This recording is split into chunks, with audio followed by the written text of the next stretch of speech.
자, 판례 네 번째 시간입니다. 52페이지 법률의 부관에 관련된 판례를 살펴보면 돼요. 법률의 부관은 판례가 그렇게 많진 않아요.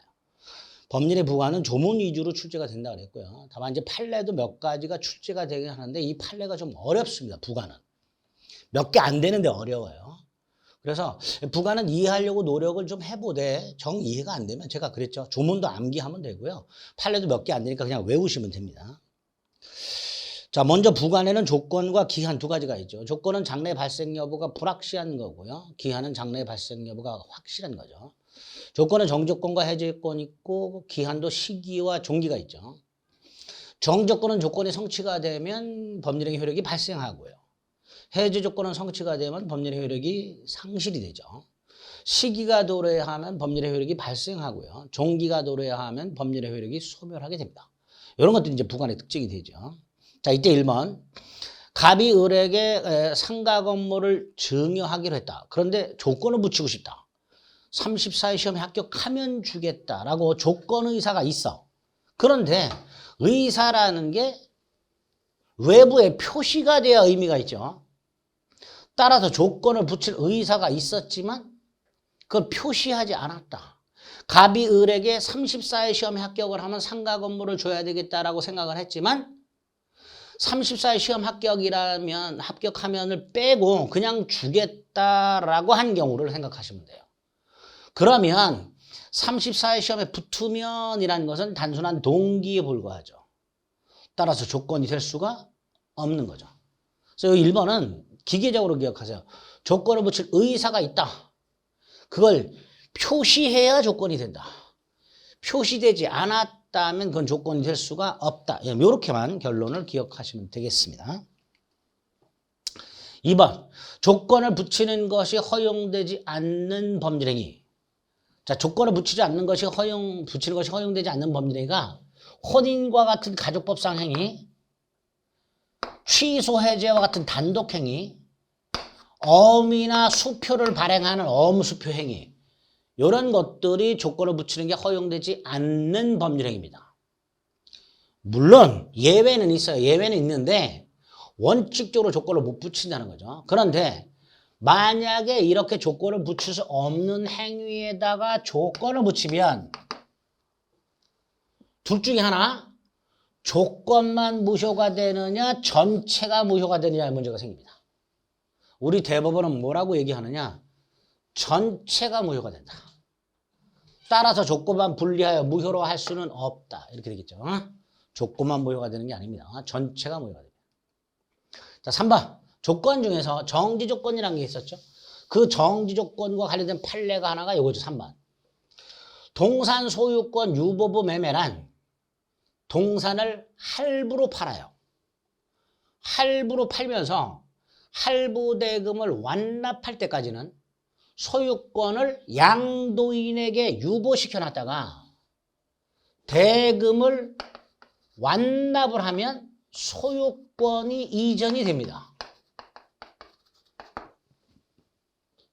따라서 대금을 완납을 했을 때 소유권 이전의 효력이 발생하니까, 즉 매매의 효력이 발생하니까 이 대금 완납이 정지 조건이 되는 거죠.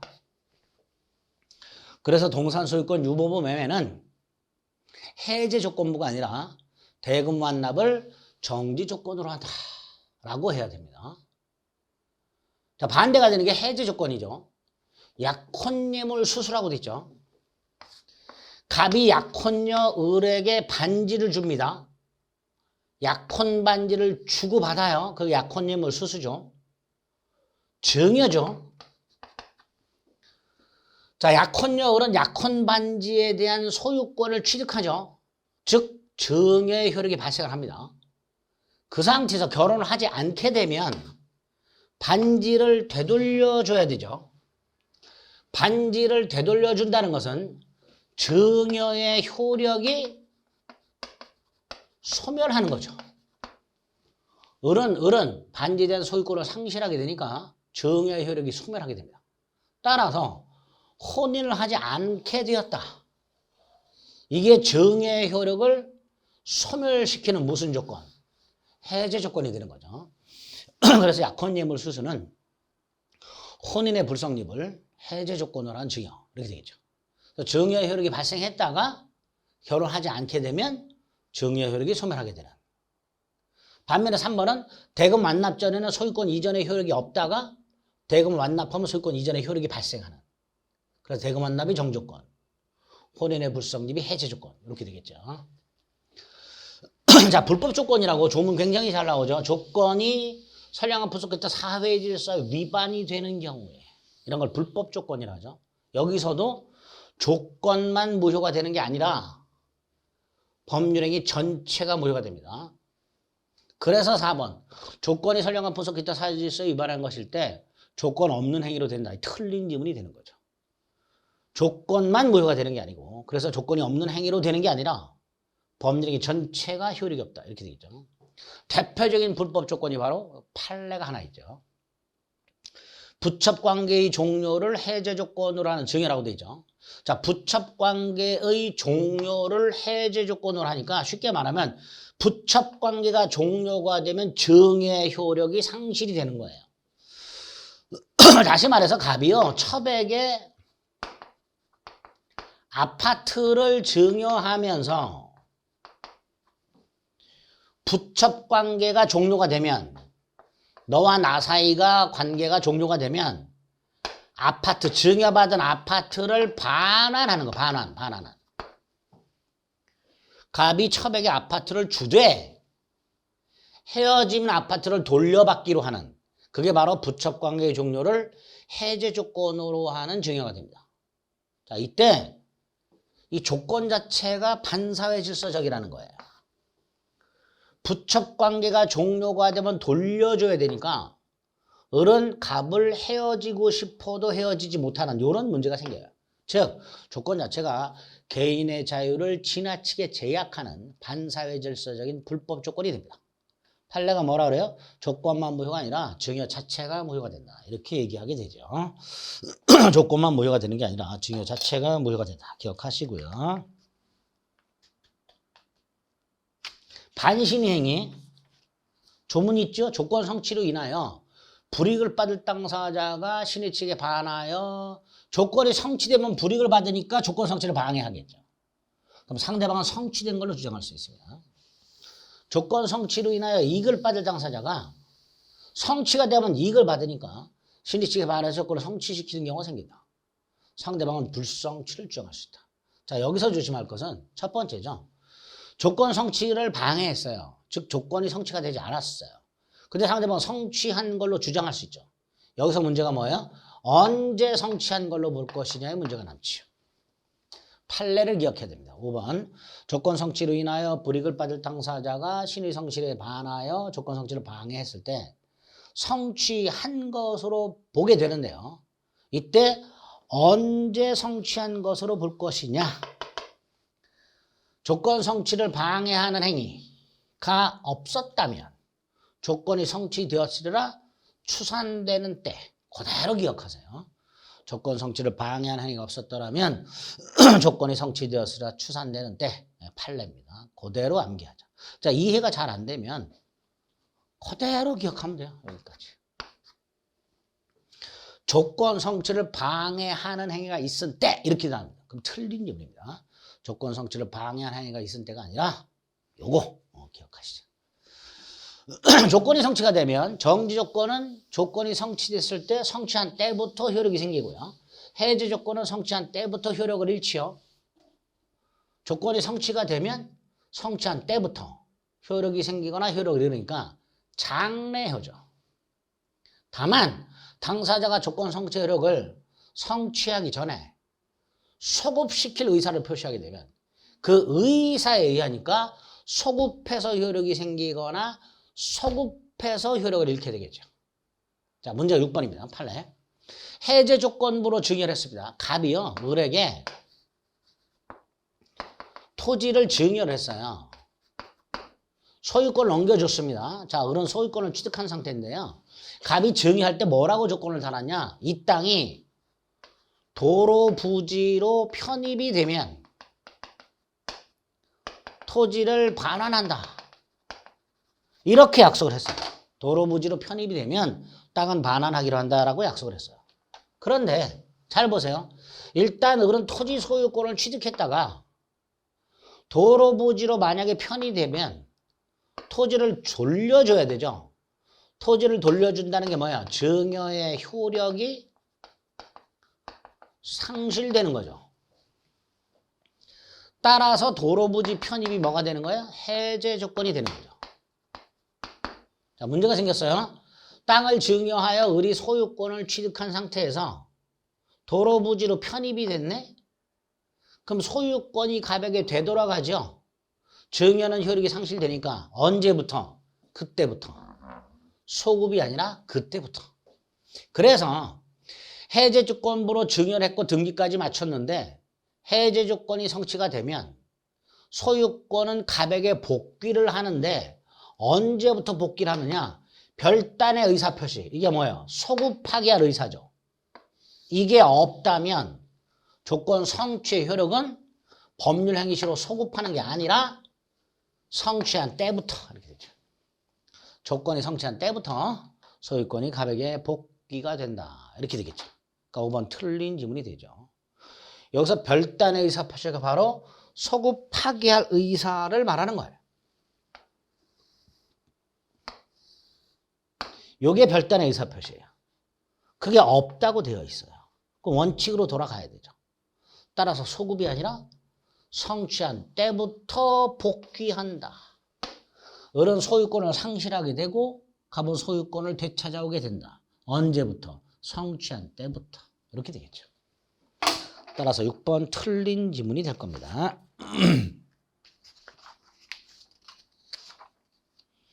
자, 7번. 자, 입증 책임과 관련된 게 나왔어요.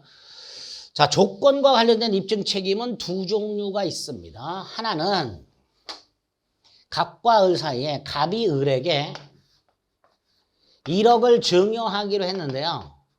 갑과 을이 싸우고 있어요. 을은 단순한 증여다라고 주장을 하면서 1억을 내놔라 라고 얘기하고 있고요. 갑은 내가 언제 그냥 준다 그랬냐? 네가 34회 시험에 합격을 하면 준다 그랬지. 이렇게 다투고 있어요. 따라서 나는 1억 못 줘 라고 주장하고 있는 경우. 자, 이때는 돈을 주기 싫은 사람이 정지조건부 행위라는 걸 증명해야 됩니다. 즉 증여라는 법률 행위에 조건이 붙어 있다는 사실은 그 조건의 존재를 주장하는 자가 증명을 해야 돼요. 다른 말로 이 증여가 단순한 증여가 아니라 정지조건부 증여에 해당한다는 사실은 아직 이 증여는 효력이 없다. 너는 아직 시험에 못 붙었잖냐? 나 1억 못 줘 라고 무효를 주장하는 자가 증명을 하라 이런 뜻입니다. 이게 첫 번째죠. 자, 두 번째, 정지조건부 증여라면 그 다음에는 요 유효를 주장하는 자, 증여는 유효하다. 1억을 내놔라라고 유효를 주장하는 자가 이 조건이 성취되었다는 걸 증명해라. 자, 그러면 갑과 을 사이에 갑이 을에게 1억을 주기로 한 것은 분명한데, 첫째, 그냥 주는 거냐 시험에 붙으면 주는 거냐가 다퉈질 때는 아직 1억을 주기 싫은 갑이, 무효를 주장하는 갑이 이 증여에는 조건이 붙어 있다. 이 증여는 조건부 행위에 해당한다. 라는 걸 증명을 해야 되고, 그게 증명이 된 상태에서는 이번에는 을이, 즉 증여가 유효하다 1억을 내놔라 라고 주장하는 자가 조건이 성취되었음을 입증해라. 이게 판례입니다. 그러면 7번 어쩌고저쩌고 법률의 조건이 성취되었다는 사실이라고 되어 있죠. 그럼 이거예요? A예요? B예요? B죠. 성취되었다는 사실이니까 누가 증명해야 돼요? 유효주장자죠. 유효주장자는 법률효과 발생을 다투려는 자예요? 주장하는 자예요? 주장하는 자죠. 법률효과 발생을 주장하는 자. 효과 발생을 다투는 자는 갑이죠. 주장하는 자가 증명해야 되죠. 유효주장자를 이렇게도 표현한다는 거. 그래서 55페이지 판례를 꼭 확인해 보시고요. 8번 정지조건과 불확정기한은 해석을 통해서 구별할 수 있다. 자, 요거는 9번을 먼저 봐야 되죠. 같이 보죠. 8번에서. 이런 경우 생각해 보시면 돼요. 갑이 을에게 주택이 임대가 되면 보증금을 돌려주겠다. 이렇게 약속을 했어요. 기존의 임차인인데 보증금을 돌려받지 못한 채 집을 비운 상태입니다. 집주인한테 찾아와서 언제 돌려줄 거냐 그랬더니 집이 아직 비어있다. 임대가 되면 돌려주겠다. 이렇게 약속을 한 경우 하고요. 돈을 빌려달라는 친구 을에게 내가 지금 현금은 없고 빈 집이 하나 있는데 이걸 임대를 놔서 임대가 되면 보증금을 받아가지고 돈을 빌려주겠다. 이렇게 약속을 한 경우를 구별해보자. 자, 위에 거는요. 주택이 임대가 됐다. 그럼 보증금 돌려줘야 되죠. 임대가 안 되면 예컨대 주택이 매각이 되면 주택이 철거가 되면 그때는 안 돌려줘도 되나요? 아니죠. 그때도 돌려줘야 되죠. 보증금을. 반면에 밑에 거는요. 주택이 임대가 되면 약속대로 돈을 빌려주면 되고요. 매각이 되거나 철거가 되면 못 빌려주죠. 그럼 위에 건 이렇게 말할 수 있죠. 어떤 사실이 부관으로 붙어 있을 때 그 사실이 발생한 때는 물론이고 발생하지 않는 경우에도 채무를 이행을 해야 한다. 그럼 이건 기한으로 보자. 반면에 그 사실이 발생한 때는 이행을 하고 발생하지 않으면 이행하지 않아도 좋다. 이때는 조건으로 보자. 이렇게 대법원이 구별을 해요. 따라서 정지 조건과 불확정 기한 이렇게 해석을 통해서 구별할 수 있게 됩니다. 그런 말입니다. 해석을 통해서 구별할 수 있다. 그래서 우리 55페이지에 보면 9번 밑에 해설이 있습니다. 찾으셨어요? 자, 55페이지 9번 밑에 해설.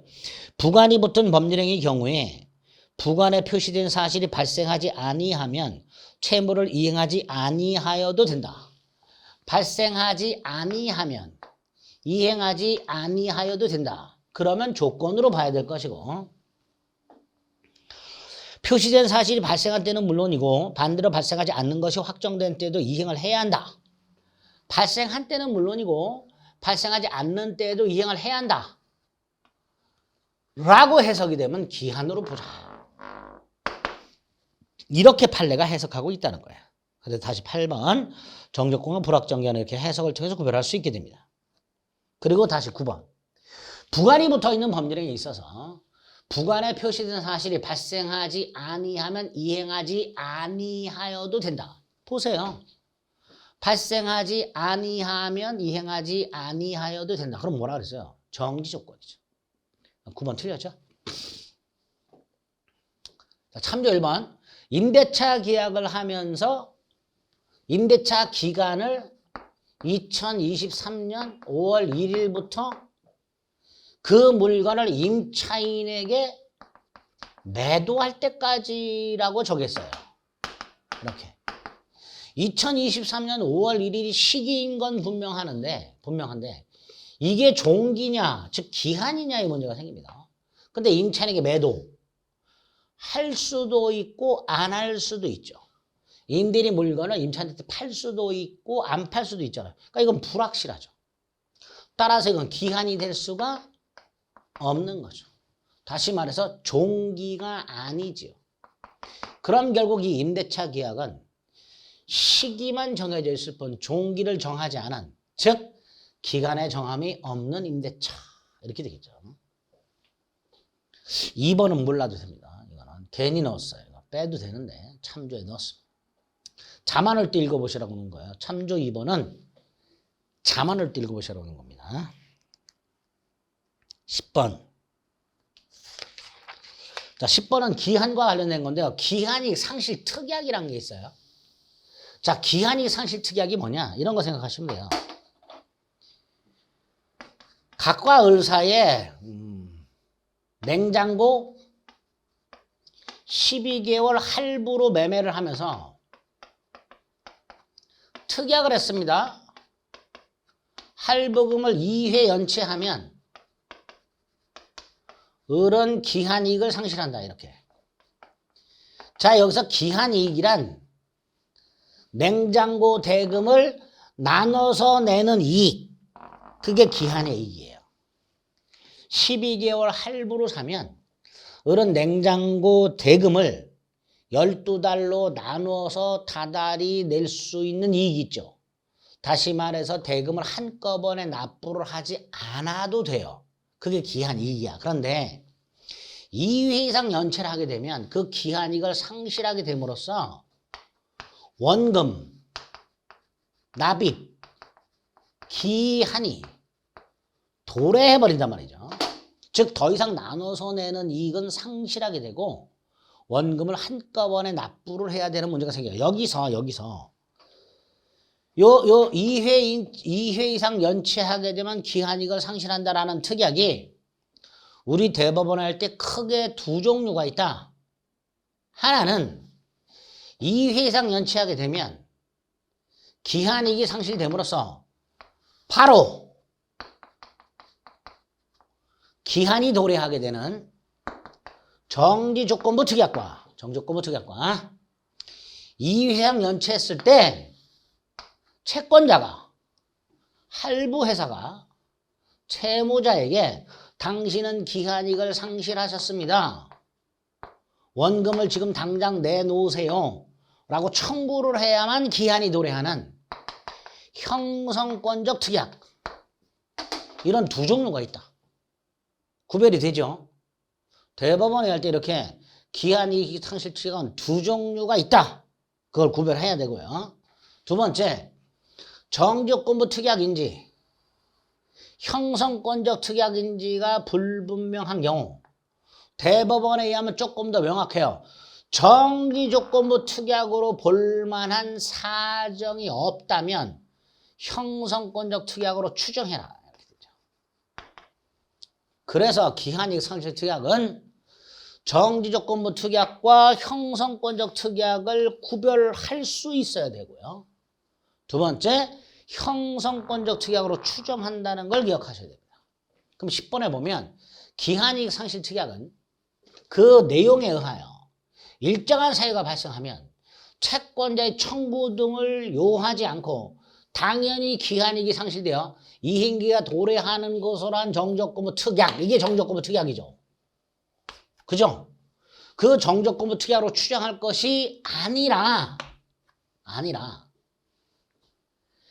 일정한 사유가 발생했을 때 채권자의 주장 청구를 기다려 비로소 기한이 도래하는 형성권적 특약으로 추정해라. 이런 뜻이죠.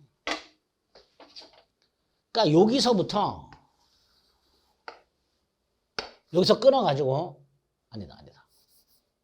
여기서부터 일정한 사유가 발생하면 채권자의 청구 등을 요함이 없이 당연히 기한이익이 상실되어 이행기가 도래하는 것을 하는 게 뭐예요? 그게 정지조건부 특약이에요. 이게. 그러니까 여기까지는 별 문제가 없어. 그런데 문제는 기한이익 상실 특약은 정지조건부 특약으로 추정하는 게 아니라 형성권적 특약으로 추정한다는 거죠. 이런 식으로 56페이지에 있는 내용들을 확인해서 기억을 좀 해 주실 필요가 있습니다. 부가는 이 정도 판례만 확인하시면 됩니다. 자, 그 다음에 물권법이 나와 있고요. 특히 총론에는 판례가 굉장히 많이 나오죠. 특히 등기와 관련된 판례가 아주 많이 나오죠. 등기와 관련된 판례가. 또 물권적 청구권과 관련된 판례들도 많이 나오고요. 그래서 물권법 중에서 총론 부분은 대부분 판례 위주로 출제가 된다라고 생각하시면 됩니다. 그중에 물권 일반론 파트에서는 60페이지 나올 수 있는 게 한 두 가지 정도죠. 세 가지 정도죠. 일물 일권주의, 물권 법정주의, 그리고 물권적 청구권 이런 것들과 관련된 판례가 나올 수 있는 거죠. 그게 물권 일반론 파트고요.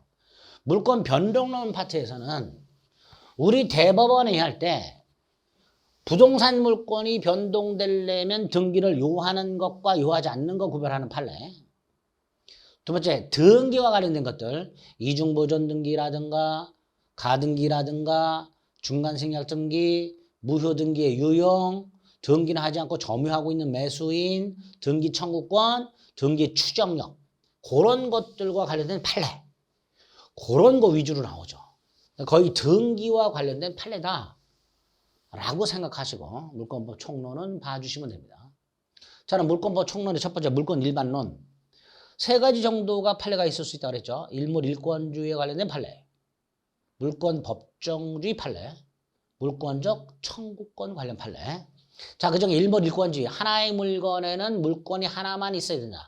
그 예외가 판례가 있죠. 자, 그중에 1번.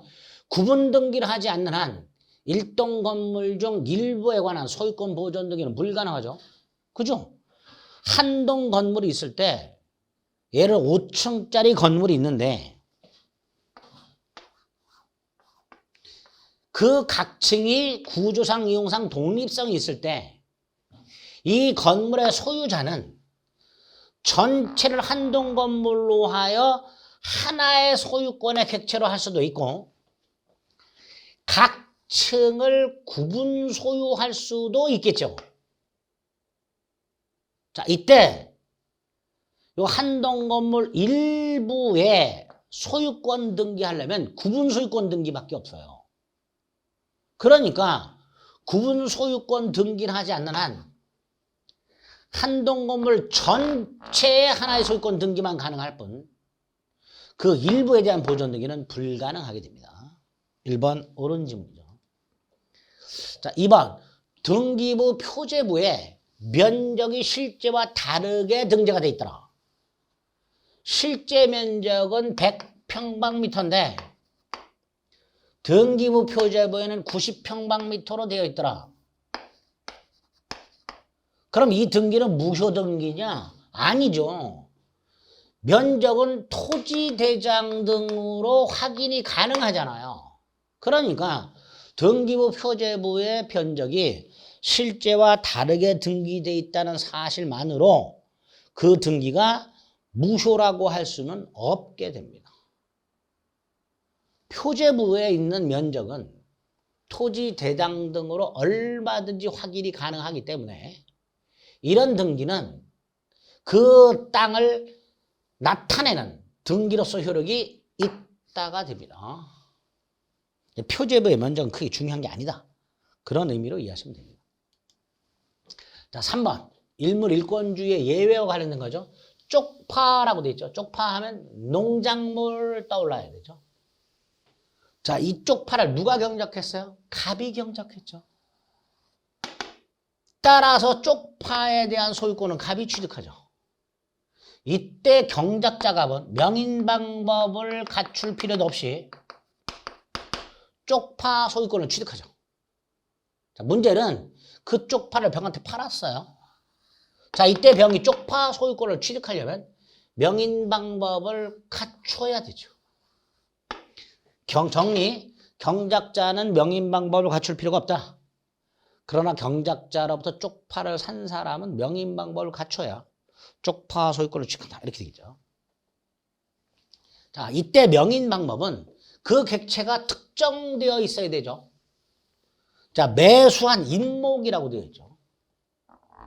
나무를 말하는 거죠. 그런데 내가 갑소유 임야내의 수목 만구루를 샀는데 이거를 을에게 팔았어요.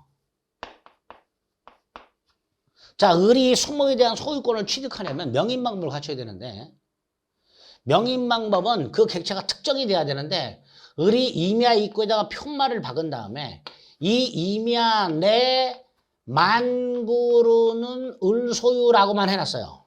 그런데 그 만구루가 어떤 건지 아무런 표시가 없어요. 적어도 을이 자신 소유 만구루 울타리는 쳐야 될 거 아니에요. 그래서 이 임야내가 아니라 울타리내. 이렇게 하면 울타리 내에 있는 만구루로 특정이 되잖아요. 그런데 그걸 특정하지 않고 그냥 이면에 만구르는 을소유라고만 해놨습니다. 근데 그 이면에는 10만 그루가 있어. 그 10만 그루 중에 을소유 만구르가 어떤 건지 특정을 하지 않았다라고 되어 있는 거예요. 따라서 특정하지 않은 명인 방법은 무효가 됩니다. 즉 을은 인목의 소유권을 취득할 수가 없게 됩니다. 매수한 인목을 특정하지 않고 한 명인 방법은 무효다. 효력이 없다. 이렇게 되겠죠. 자, 5번. 이것도 좀 어렵죠. 자, 5번은 집합무리의 담보권이 성립이 됐다라고 되어 있습니다. 자, 이거는 이제 동산 양도 담보권을 생각하시면 되는데, 갑이 돼지 100마리를 A 양돈장에서 기르고 있다가 이거를 을에게 담보로 제공하고 을이 돈을 빌려줍니다. 자, 이때 각과 세 어떻게 약속을 하냐면, 만약에 돈을 못 갚으면, 변제를 못하면 돼지 100마리 소유권을 넘겨주기로 약속을 합니다. 그래서 을은 요 돼지 100마리에 대해서 갑이 돈을 갚지 못하면 소유권을 취득할 수 있는 권리, 그걸 동산 양도 담보권이라고 해요. 요걸 갖고 있는 거예요. 을이 돼지 100마리에 대해서 동산 양도 담보권을 갖고 있는데, 이때 돼지가 100마리니까 동산 양도 담보권도 100개냐? 아니다. 아니다. 특정한 장소와 그 장소 내에 있는 특정물의 종류와 그 물건의 수량을 지정하게 되면 요걸로 특정이 된 거다. 장소, 종류, 수량 지정을 통해서 특정이 된 거다. 따라서 이 전체에 하나의 동산 양도 담보권이 성립한다. 요런 물건을 집합물이라고 해요. 자, 돼지 100마리에 하나의 동산 양도 담보권이 성립한 다음에 구성물이 변동되었다. 즉 갑이 다 자란 50마리를 내다 팔고 새끼 돼지 50마리를 넣었다. 자, 애초에 돼지 100마리 아니잖아요. 50마리가 바뀌었잖아. 구성물이 변동됐잖아. 하더라도 이 양돈장 내에는 여전히 돼지가 100마리 들어있죠. 그러니까 특정성을 상실하지 않는다. 이렇게 되겠다. 그렇게 기억하셔야 됩니다. 특정성을 상실하지 않는다.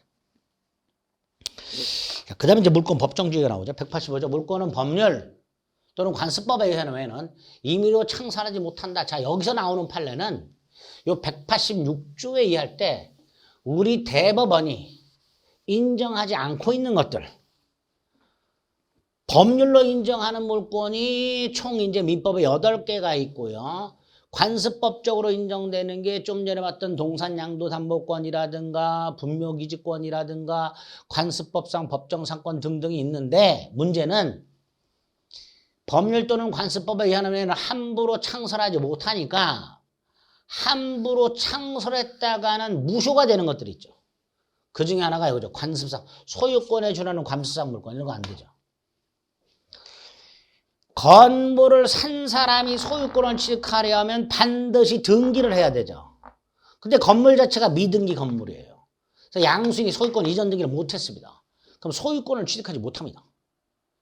나아가 소유권에 비슷한 물권도 취득할 수가 없습니다. 이거를 이제 사실상 소유권이라고 하는데요. 이런 거 인정되지 않습니다. 따라서 이런 걸 취득하지 못한다가 됩니다. 못한다. 온천에 관한 권리도 마찬가지죠. 온천수는 지하수의 일종이고 지하수는 토지 소유권의 객체가 되니까 온천에 관한 권리는 물권이라 할 수가 없습니다. 틀렸죠? 자, 그 다음에 이제 물권적 청권이 나왔죠. 자, 온천권 받고요. 사실상 소유권 받죠. 판례가 또 있죠. 이거 말고도 뭐가 있어요? 네, 근린공원 이용권 이런 거 인정 안 되죠. 또 사도통행권이라고 관습상 통행권 이런 거 인정되지 않습니다. 판례가 이런 거 인정 안 해주죠. 자, 그 다음에 이제 물권적 청권이 나왔어요. 아주 중요하죠. 물권적 청구권은 물권적 청구권을 행사하는 사람이 누구냐? 누구에게 행사하느냐? 뭐 이런 것들이 핵심이 되는 건데요. 부동산 양수인이라고 됐죠? 물권적 청구는 물권과 운명을 같이 하죠. 그러니까 뭐세요? 갑소유 땅에 을이 무단으로 건물을 지음으로써 을의 무단 건물로 인하여 갑의 토지 소유권이 방해당하고 있으니까 갑은 토지 소유권에 기초하여 을을 상대로 방해 제거, 토지 소유권에 대한 방해 제거, 즉 건물 철거 청구할 수 있죠. 그리고 토지를 돌려달라. 청구할 수 있을 거예요. 이렇게. 건물 철거 청구, 토지 반환 청구가 가능해요. 이때 갑의 을을 상대로 하는 건물 철거 청구 및 토지 반환 청구권은 토지 소유권에 기초한 물권적 청구권인데 갑이 땅을 팔아버려요. 그럼 이 물권적 청구권도 소유권과 운명을 같이 한단 말이에요.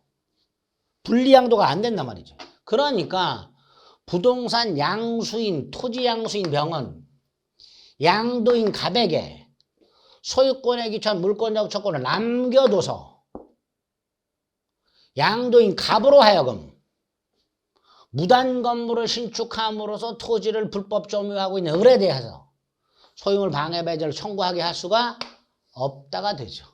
유보할 수가 없다가 됩니다. 소유권과 소유권에 기초한 물권적 청구는 운명을 같이 한다. 잘 나오죠, 8번. 9번, 갑소유 토지 위에 을이 무단으로 건물을 지었다. 지금 요 그림이죠. 자, 여기서 우리 판례 뭐라 그래요? 건물은 을 소유죠. 그러니까 갑은 을을 상대로 건물 퇴거는 청구할 수 없고 건물 철거 청구 및 토지 반환을 청구할 수 있는데 그 을이 건물을 병이 지금 요 그림이죠. 토지 소유권을 넘겨받았을 때 토지 전 소유자 갑은 을을 상대로 철거 따위를 청구할 수가 없다. 소유권을 상실한 갑은 더 이상 소유권에 기초한 물권적 청구권을 행사할 수가 없다. 이렇게 되죠. 10번, 토지 소유자가 자신 소유 토지 위에 공작물을 설치했다. 자신 땅 위에 공작물을 설치했는데 그 공작물로 인하여 인근 건물 소유자의 건물 사용 수익이 실질적으로 침해되고 있더라. 그럼 당연히 인근 건물 소유자는 자신의 건물 소유권이 침해되고 있으니까 공작물의 철거를 구할 수 있다라고 해야 되죠. 그죠? 틀린 질문이 되죠. 토지 소유자가 자신 소유 토지 위에 공작물을 설치한 행위가 인근 건물 소유자에 대한 관계에서 그 건물 소유권의 사용수익을 침해하고 있다면 당연히 건물 소유자는 공작물의 철거를 구할 수 있다. 물권적 청구권이죠. 자, 11번 아주 중요한 판례인데요. 소유권에 기초하여 방해 제거를 청구할 수 있는데 여기서 이 방해가 뭐냐? 이런 판례 때문에 그렇습니다.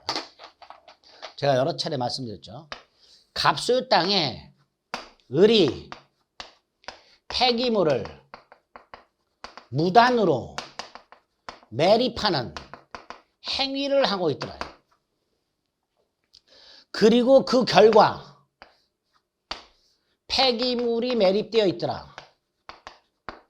이때 을이 폐기물을 무단으로 매립하는 행위는 갑의 토지 소유권이 방해가 되는 원인이고요.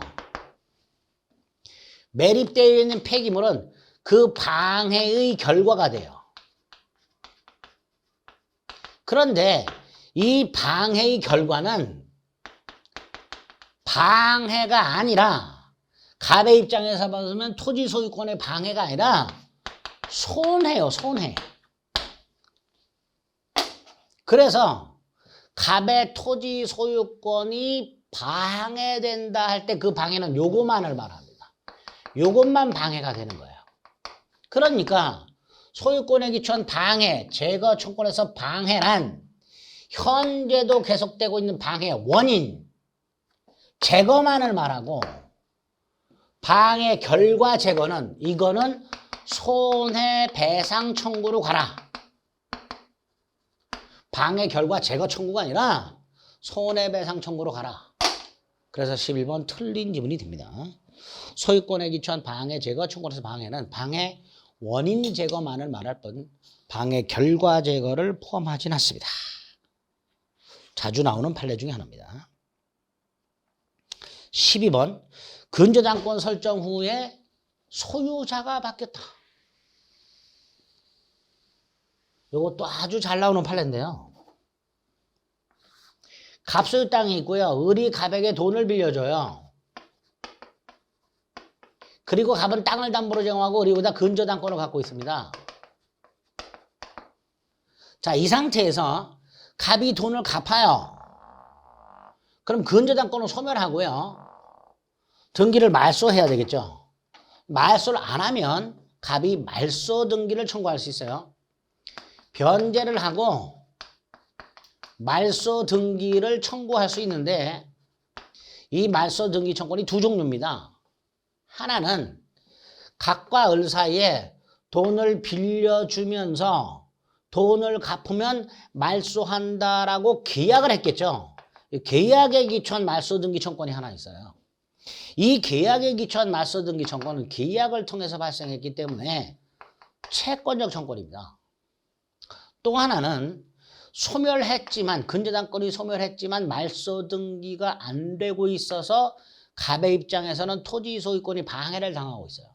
따라서 소유권에 기초해서도 말소 등기를 청구할 수 있죠. 이거는 물권적이에요.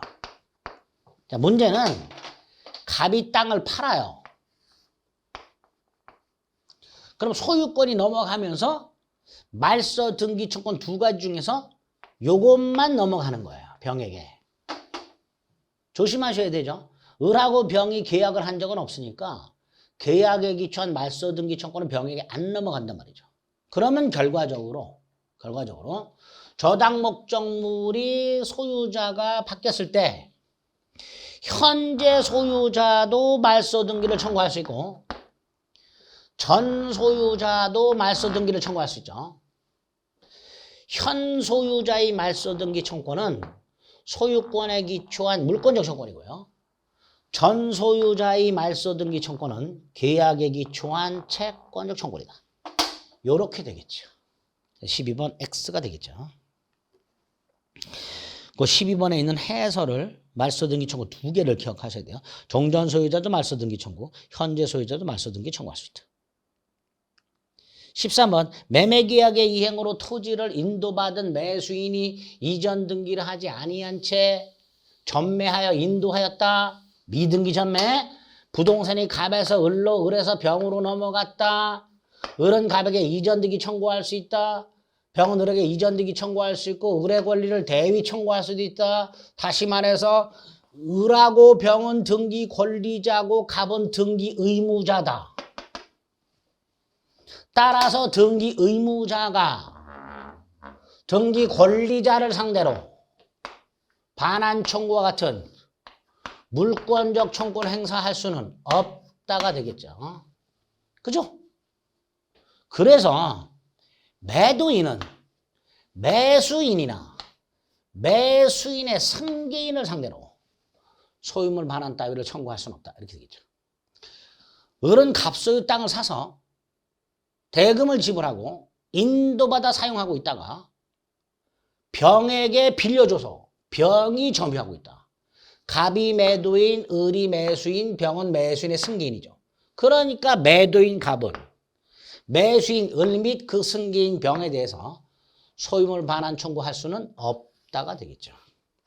등기 의무자가 등기 권리자를 상대로 소유물 반환 청구하는 것은 신의 측에 반한다. 뭐 그런 취지라고 생각하시면 되겠습니다. 14번 미등기 건물의 매수인이 건물의 대금을 전부 지급했다 하더라도 미등기 건물이니까 아직 얘는 소유권을 취득하지 못했죠. 그러니까 건물의 불법 점유자에 대해서 직접 소유 반환 청구할 수는 없죠. 미등기 건물의 매수인은 아직 건물 소유권을 취득하지 못한 상태다라고 생각하시면 되겠습니다. 자, 우리는 지금 물권적 청구권을 보고 있어요. 15번 불법 점유를 이유로 한 명도 청구는 누구한테 해야 돼요? 현재 불법적으로 점유하고 있는 사람만 해야 되죠. 그런데 간접 점유자 상대도 할 수 있느냐? 맞죠. 간접 점유자도 점유잖아요. 예를 들어서요. 갑소유 건물인데 을이 무단으로 점유하다가 병에게 임대를 했어요. 자, 병은 건물의 직접 점유자고 을은 간접 점유자잖아요. 근데 병이나 을은 다 무단 점유잖아요. 갑의 입장에서는. 그러니까 갑은 직접 점유자뿐만 아니라 간접 점유자에게도 명도를 청구할 수가 있다가 되는 거죠. 간접 점유자도 점유자예요. 그러니까 물권적 청구권의 상대방이 되는 거죠. 그래서 간접 점유자는 점유 회수 청구권, 즉 점유물 반환 조건의 상대방이 될 수 있다가 되는 거죠. 갑이 점유하던 물건을 을이 침탈을 하여 병에게 임대를 했을 때 을은 침탈자로서 간접 점유자고요. 병은 직접 점유자잖아요. 그러니까 갑의 입장에서 보면 을을 상대로 점유물 반환 청구할 수 있다가 되겠죠. 그죠? 그래서 불법 점유를 이유로 하는 반환 청구는 직접 또는 간접 점유자를 상대로 합니다. 왜? 간접 점유자도 점유자니까. 그러나 점유 보조자를 상대로 청구할 수는 없죠. 자, 그 다음에 요 16번, 요게 아주 중요합니다. 사례 형태로 나오는데, 요 16번은 시간을 좀 달리해서 다음 시간에 그림을 통해서 한번 확인하도록 하겠습니다. 64페이지 15번까지 살펴보셨습니다. 다음 시간에 16번부터 보도록 하겠습니다.